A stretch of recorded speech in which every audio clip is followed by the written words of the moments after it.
Hey everyone, we know how hard it can be to keep up with the latest news in Israel.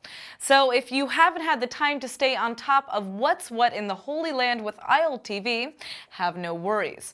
It's time for our new show, This Week in Israel, where we'll give you the scoop on everything you need to know about the last 7 days right from Tel Aviv. I'm Natasha Kirchuk, here to keep you informed.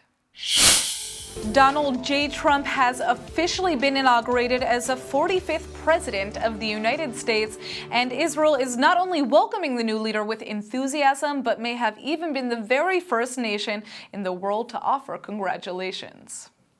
That's because the January 20th swearing-in ceremony was held on a Friday, and when Trump took the oath of office, it was already after the start of the Jewish Sabbath Israeli time. So Prime Minister Benjamin Netanyahu sent out a congratulatory tweet just a little early, so he made sure to deliver his own personal best wishes as well as those of the Israeli people. He wrote, "Congrats to my friend President Trump. Look forward to working closely with you to make the alliance between Israel and the USA stronger than ever."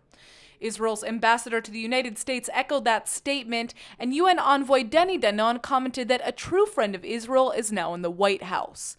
Danon also thanked President Trump for his unequivocal support and added that Israel is looking forward to welcoming him to its capital of Jerusalem. In related news, Prime Minister Netanyahu has reportedly been given a special report drawn up by sources in the army, police, and Shin Bet security service on possible reactions to the relocation of the U.S. Embassy from Tel Aviv to Jerusalem. There has been widespread opposition to Trump's proposed move from Arab and Islamic groups, and the Israeli premier wants to be prepared for all contingencies. As happy as many Israelis are about the Trump inauguration, there's been an outburst of fury in the Arab territories over what they fear may usher in major changes in American policy. Israeli Arab lawmaker Ahmed Tibi strongly opposes any Israeli annexation of land and is accusing his fellow members of Knesset of using Trump's support as an excuse to break the law. According to the voices heard by Naftali Bennett, by some Likud members, they are waiting for the very moment of the inauguration and the beginning of the Trump administration in order to start to annex, to build more, and to be much more brutal. A spokesman for Palestinian President Mahmoud Abbas called the proposed annexation a red line and said any such Israeli decision would be considered a dangerous escalation, ending any hopes for peace. Definitely this step will put an end for any relationship between the Palestinian leadership and the Palestinian state and the state of Israel. If this is a serious step, this will put an end to any serious hope for peace, especially that this settlement is illegal and it would divide the West Bank and would lead to a situation that nobody can control. Palestinian President Abbas is also warning against Trump's authorizing the U.S. Embassy relocation. نحن قلنا للسيد ترامب نتمنى أن لا ينقل السفارة من تل أبيب إلى القدس لأن القدس من وجهة نظر إسرائيل مدينة موحدة، وهذا غير صحيح طبعا، غير قانوني، وبالتالي في أي مكان ينقل السفارة ينقلها سابقا لكل ما يمكن أن يحصل في المستقبل، يعني يعطل عملية السلام، ولذلك نتمنى أن يوقف هذا وأن تبدأ المفاوضات على أساس الشرعية الدولية. Other Palestinians responded negatively when asked if a Trump presidency signals anything positive. ما أظن أنا بالنسبة لي مش رح يسوي شيء منيح بتاتا للشعب الفلسطيني بالذات، لأنه هو يعني اللي بسمعه أنا إنه بكره العرب وبالأخص كمان المسلمين، يعني فما أظنيش في أمل منه. Meanwhile, there were furious protests throughout the Palestinian territories during the inaugural ceremony.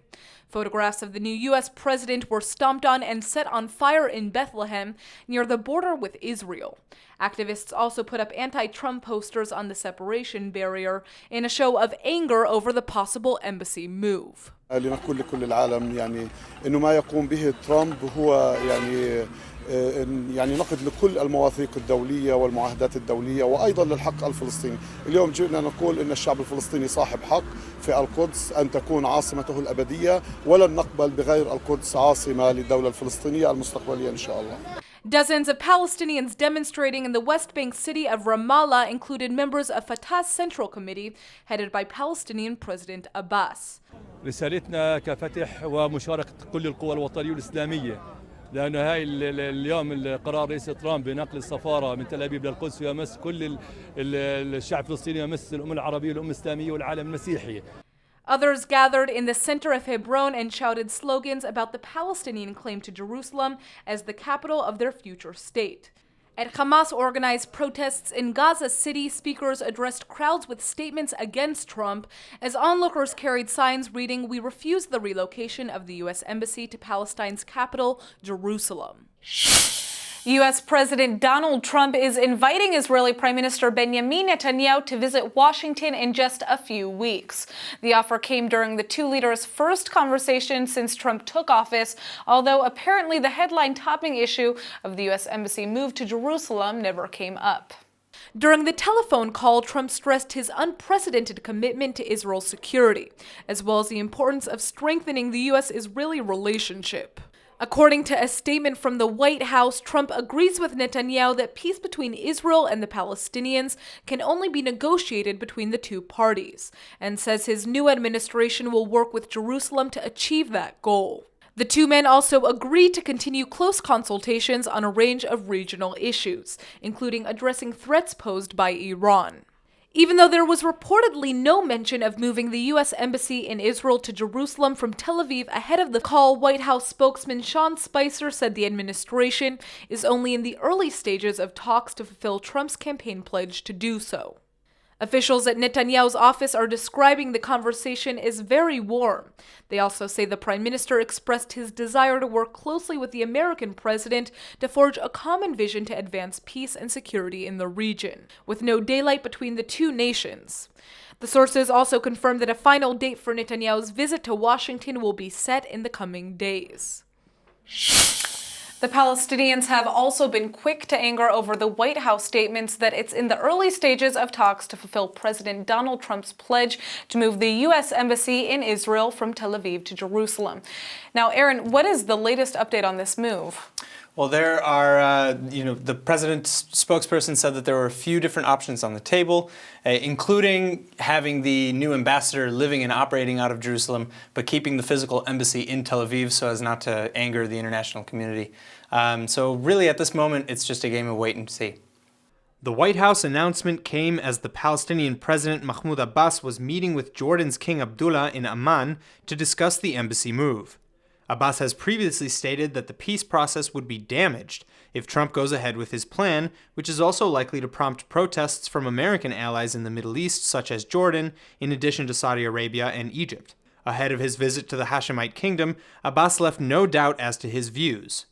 نحن قلنا للسيد ترامب نتمنى أن لا ينقل السفارة من تل أبيب إلى القدس لأن القدس من وجهة نظر إسرائيل مدينة موحدة، وهذا غير صحيح طبعا، غير قانوني، وبالتالي في أي مكان ينقل السفارة ينقلها سابقا لكل ما يمكن أن يحصل في المستقبل، يعني يعطل عملية السلام، ولذلك نتمنى أن يوقف هذا وأن تبدأ المفاوضات على أساس الشرعية الدولية. Palestinians have been holding a series of protests against Trump. Demonstrators in the West Bank city of Bethlehem are hanging posters telling the new president to move the embassy to your own country, not ours, while other signs call for Trump to be stopped because Jerusalem is the capital of Palestine. A number of Arab demonstrators stomped on pictures of Trump's face before setting them on fire. In the Hamas-controlled Gaza Strip, residents have also been gathering to voice opposition against Trump's promise while angrily repeating the claim that Jerusalem is not Israeli, but the capital of Palestine.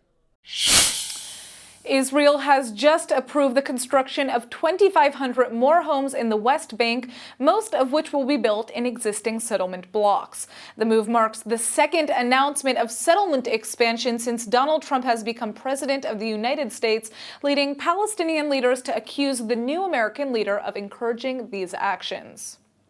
International leaders are already condemning the move, but the Israeli Defense Ministry says expansion is necessary to fulfill the demand for new housing and maintain the regular daily life of Jewish residents in the West Bank. On Sunday, the Jerusalem municipality approved building over 560 homes in East Jerusalem. The majority of the latest construction is supposed to take place in existing settlement blocks that Israel plans on keeping under any future peace deal with the Palestinians. Yet many of the homes are set to be built outside of existing blocks, according to a breakdown provided by the Prime Minister's office, sparking even more outrage among the Palestinians. نحن نعتبر أن كل الاستطلاع الاستعماري هو غير شرعي وغير قانوني ولا بد من إزالته. هناك قرارات واضحة صادرة عن مجلس الأمن الدولي وليس أقلها وآخرها كان القرار 2334 الذي يؤكد على عدم شرعية وقانونية الاستطلاع الاستعماري بإجماع دولي. هذا الأمر يستوجب أن يكون هناك وقف من المجتمع الدولي، وأيضا نحن لن نقبل إطلاقا بأن تبقى هذه الحكومة ماضية في كل ما يتعلق باستمرار جرائمها وعدوانها ضد شعبنا الفلسطيني. Today, about 350,000 Jews live in the West Bank, and another 200,000 live in East Jerusalem, an area that Israel seized in the 1967 Middle East War. While the majority of the Jewish population is concentrated in major settlement blocks close to the border with Israel, there are still more than 100 outposts scattered across the West Bank.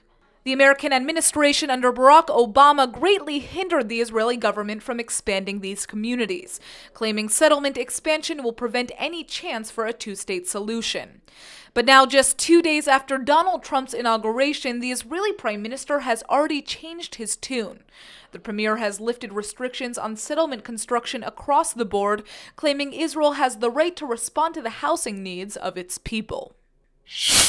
Well, the proposed relocation of the U.S. Embassy in Israel remains a hot topic, and today senior Palestinian officials are denying reports that the White House gave them behind-the-scenes promises that Washington will not carry through on President Trump's promise. Aaron, where are all these mixed messages coming from? What is going on? Unfortunately, it's still unclear, but if we're going to take the Palestinian Authority at their word, then the last official notice that we've gotten on the embassy's move comes from the White House, saying that even discussion over moving it is still in very, very early stages. But what we can gather is that the Palestinian Authority is still very worried. A widely read Arabic newspaper published an article claiming to quote Palestinian Authority leaders expressing their relief over the supposed reassurances, but Ramallah says it just didn't happen. The false report emerged right after the American Consul General in Jerusalem met with PA President Mahmoud Abbas and his top negotiator Saeb Erekat. One highly placed PLO official close to Abbas says that for now, the Palestinians believe the most recent statements from the Trump administration indicates that the issue is not a top priority. Jordan's King Abdullah II is preparing to take off today for official summits in Moscow and then Washington, where he's expected to object to the relocation of America's diplomatic compound in the Jewish state. The monarch has been holding talks with Abbas over the past few days. Meanwhile, in Israel, Regional Cooperation Minister Tzachi Hanegbi today acknowledged that the issue is likely to be the subject of considerable debate before any concrete steps are taken, although he says he has no doubt the final decision will be different from any of the preceding administrations. Since both houses of Congress passed a law in 1995 demanding the U.S. Embassy be moved from Tel Aviv to the Israeli capital, 3 consecutive presidents have signed waivers to delay the relocation 35 times. The current postponement expires this coming May. You probably remember that during his very last hours in office, former U.S. President Barack Obama authorized the allocation of $221 million to the Palestinians. Well, now Ramallah reportedly says they've been informed that they're not going to get those funds quite as fast as they expected. Aaron, what happened to the money? Well, the funding was originally approved by Congress actually about 2 years ago, but then when the Palestinian Authority broke certain agreements with the United States, there were 2 senators in specific who froze those funds from going to the Palestinian Authority. But then, as you said, it was released by Barack Obama in the final hours of his presidency. So now you have President Trump and his administration who have refrozen the transfer, and at least until a new Secretary of State has been appointed and they can review where that money is going. A senior Palestinian official source told the Times of Israel newspaper that Washington just quietly informed the Palestinian Authority that the Trump administration is freezing the financial aid package for the immediate future. According to the source, the State Department has been charged with reviewing the payment and might be making some adjustments to make sure it conforms with the priorities of the new White House. By ordering the funds released right before his successor was sworn in, Obama overrode Congress, which initially approved the expenditure 2 years ago, but later suspended it in a punitive measure against unilateral Palestinian moves to seek statehood. Representative Kay Granger of Texas, who sits on the House Appropriations Committee, voiced anger that Obama defied congressional oversight that she says was trying to ensure no American taxpayer dollars will be spent by the Palestinians until very strict conditions are met. Aside from that money, though, the Palestinians still received at least $250 million in other funding from the United States government during Obama's last year in office. Just yesterday, ILTV discussed how Israel has been considering taking in orphan Syrian children, and today there are reports that the government has decided to grant refugee status to save at least 100 of these traumatized kids. They'll first be given temporary residence status for 4 years, during which time they'll be integrated into Arab-Israeli families. After that, the former orphans can become permanent residents and entitled to remain in the Jewish state for the rest of their lives. The plan that's believed to have been authorized by Israeli Interior Minister Ali Adeli is now being finalized. All as government officials contact international groups to bring the children to their new safe homes. Israel has been increasingly concerned about the massive humanitarian disaster exploding just over its northern border in Syria, where the brutal civil war has been raging since 2011. At least 500,000 people have been killed, and millions of others forced to flee the Arab Republic. Israel's now provided medical care to more than 2,600 wounded Syrians, who are also given educational materials and training while they're in the country. Even though the two nations are in a formal state of war over Syria's refusal to recognize a Jewish state's right to exist, the Israeli people are wholeheartedly supporting multiple other projects aimed at helping their neighbors as much as they can. Now, the nation-state of the Jewish people is not only stepping in to offer homes for the children, but is also willing to consider the absorption of any of their immediate family members who have managed to survive. Now, this might sound outlandish, but imagine you could find out whether or not you had a fatal disease by simply breathing in and out. Well, it turns out you actually may be able to, because an Israeli-led research team has just discovered that illnesses like cancer and Parkinson's can be detected on your breath. Israeli professor Hossam Haik teaches at Israel's elite Technion Institute of Technology, and he's been at the forefront of a major study to characterize different diseases in breath samples. With a team of 56 international researchers, Professor Hayek has been studying more than 1,400 patients with 17 unrelated illnesses, including lung cancer, head and neck cancer, ovarian cancer, Crohn's disease, and more. By testing the chemical composition of their breath samples, the scientists have discovered that all of the diseases contain the same 13 chemical components, which make them easy to detect in breath samples. Now, the researchers are calling a patient's breath a unique fingerprint that enables new technology to quickly detect illnesses with 86% accuracy. Not bad, right? Israeli professor Hayek has already developed Sniffphone, a breathalyzer device to certain kinds of diseases. But his new study finally provides a scientific proof that illnesses can in fact be identified by different chemical signatures. Interestingly enough, though, his research group isn't the first to use a patient's breath to detect disease. Back in 400 BC, before modern medicine was even invented, the Greek physician Hippocrates discovered the phenomena.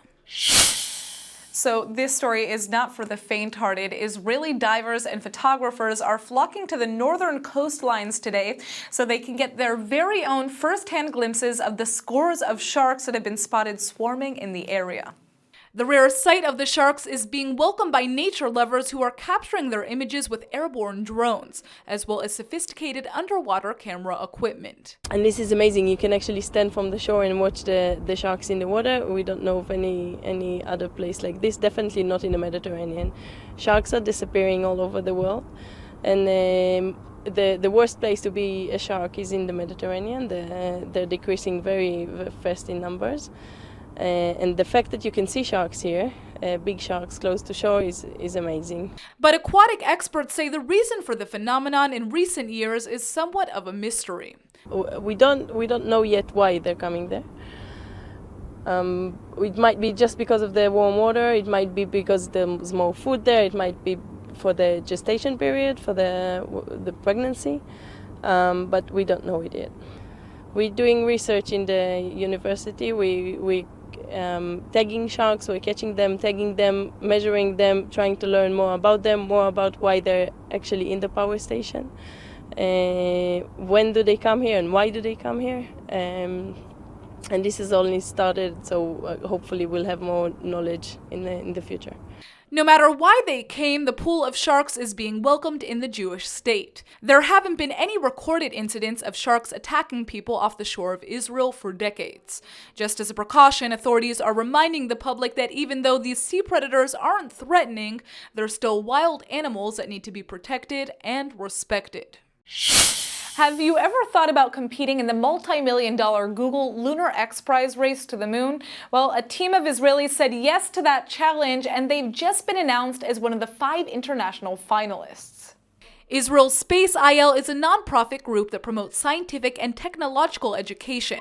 And even though the team was the last to register in the Google competition at the end of 2010, it was the first to secure the required launch contract. 33 teams started out by accepting the mission to be the first to land a privately funded unmanned robot on the moon this year that's capable of transmitting high-definition video and photographs back to Earth. Some 30 Space IL engineers are now putting the final touches of what would be the smallest and lightest vehicle to ever land on the moon's surface, on a total budget of around $36 million.